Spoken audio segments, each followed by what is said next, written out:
독자 여러분 안녕하십니까? 대구 경북을 대표하는 시도 때도 없는 뉴스 시대뉴의 송보입니다. 오늘의 주요 뉴스입니다. 프로축구 대구FC가 19일 DGB 대구은행파크에서 열린 하나원큐 K리그 1 홈경기에서 전북 현대를 2대0으로 제압하고 시즌 첫 승리를 거뒀습니다.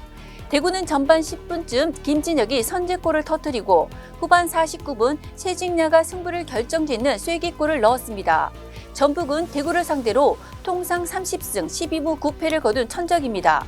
최근 10경기에선 7승 2무 1패로 대구의 아주 강한 모습을 보이고 있습니다. 최근 10년 새 대구와 경북 지역 결혼 건수가 반토막이 난 것으로 나타났습니다. 19일 통계청의 2022 혼인-이혼 통계와 국가통계 포털 자료에 따르면 지난해 대구 경북의 혼인 건수는 15,677건이었습니다. 2011년 29,755건보다 47.3%, 14,078건 감소한 것입니다. 1,000명당 혼인 건수를 의미하는 조혼인율도 여전히 전국 꼴찌 수준입니다. 대구의 지난해 조혼인율은 3.2건이었고 경북은 3.1건이었습니다. 전국 평균 3.7건보다 낮고 전국 꼴찌인 전북 3.0건과 엇비슷한 수준입니다. 대구 전기차 보급이 가속화되고 있지만 정비 인프라는 턱없이 부족하다는 지적을 받고 있습니다. 19일 국토교통부의 2023년 2월 자동차 등록 통계를 보면 대구 지역 전기차는 25,019대입니다. 여기에 올해 대구시는 전기차 7,877대 포함 총 11,462대 보급 지원에 나섭니다. 하지만 전기차 정비소는 태부족입니다. 한국교통안전공단이 운영하는 자동차 365에서 대구 지역 내 전기차 정비업체를 조회한 결과 57곳만 정비가 가능한 것으로 확인됐습니다. 전기차 정비 인력 양성에 보다 속도를 내야 한다는 주장이 설득력을 얻고 있습니다. 공직사회 점심 문화가 달라지고 있습니다. 부서원들끼리 함께 먹는 점심은 옛말이 되고 있습니다.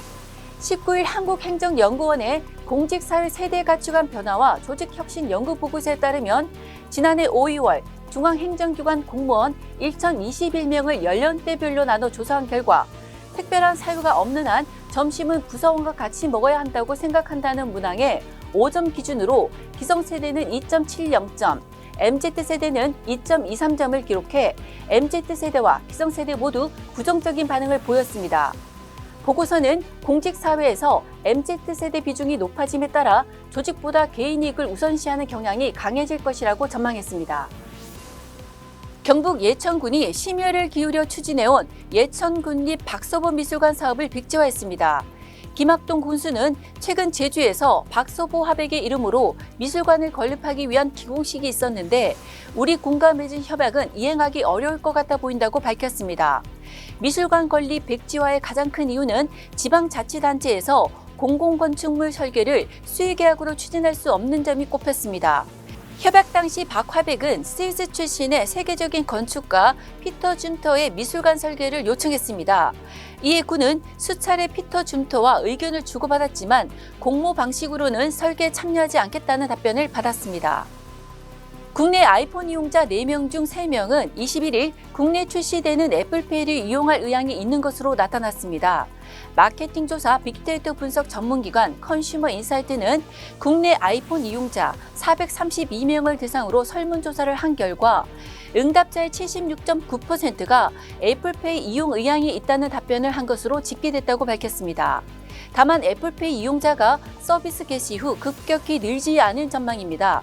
애플페이 이용 방식에 대한 질문에 타 카드사로 확대되기를 기다렸다가 이용하겠다는 답변이 42.8%에 이르기 때문입니다. 지금까지 3월 20일 월요일 시도 때도 없는 뉴스였습니다. 다음 시간에 뵙겠습니다.